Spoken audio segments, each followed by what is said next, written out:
এ পর্যায়ে আমরা বাংলাদেশ জামাতে ইসলামীর অফিসের সহকর্মী সাদুজ্জামান সাকিব আছেন, তার সঙ্গে একটু কথা বলতে চাই এবং জামাতে ইসলামের পক্ষ থেকেও প্রতিক্রিয়াটা কি সেটা একটু জানতে চাই। যুক্ত হচ্ছেন সহকর্মী সাদুজ্জামান সাকিব। সাকিব, এর আগে আমরা জামাতে ইসলামীর পক্ষ থেকে যে ছোট একটি সংবাদ সম্মেলনের মতো করা হয়েছিল, সেখানে কিছুটা সময় আমরা ছিলাম। একটু বিস্তারিত জানাবেন, আসলে তফসিল ঘোষণা করা হয়েছে, দলটা কি প্রতিক্রিয়া জানাচ্ছে?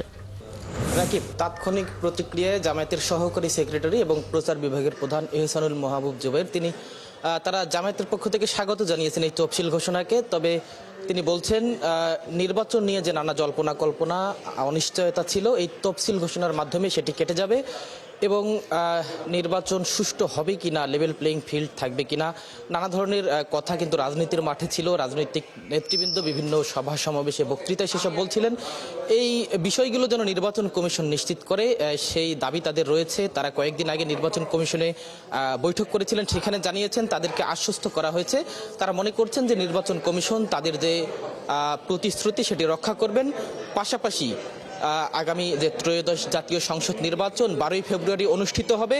এই নির্বাচন অনুষ্ঠিত হবার আগে প্রচার প্রচারণা থেকে শুরু করে সব দল যেন সমান সুযোগ পায়, সেটি নিশ্চিত করবার দাবি কিন্তু তারা আজকে এই স্বাগত জানবার পাশাপাশি নির্বাচন কমিশনকে জানিয়েছেন। আরেকটি বিষয়, যেহেতু জাতীয় নির্বাচন এবং গণভোট একই দিনে অনুষ্ঠিত হবে, জামায়াতে ইসলামী এবং সমমনা 8টি দল আন্দোলন করে আসছিলেন। তাদের একটি দাবি যে গণভোট আগে করতে হবে।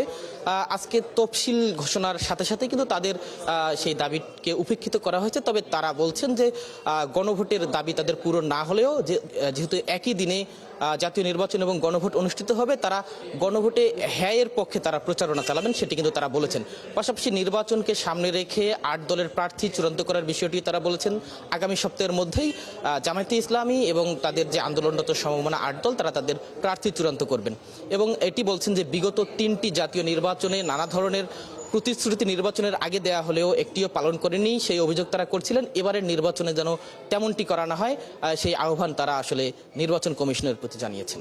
রাকিব, সার্বিকভাবে একটা ইতিবাচক প্রতিক্রিয়া তারা জানিয়েছে এবং একদিনে গণভোট আর জাতীয় নির্বাচনের ভোটে যে সংশয় ছিল, যে অভিযোগ ছিল, সেই জায়গা থেকে তারা সরে এসেছে। অনেক ধন্যবাদ সাদুজ্জামান সাকিব, যুক্ত হয়েছিলেন জামাত ইসলামীর অফিস থেকে।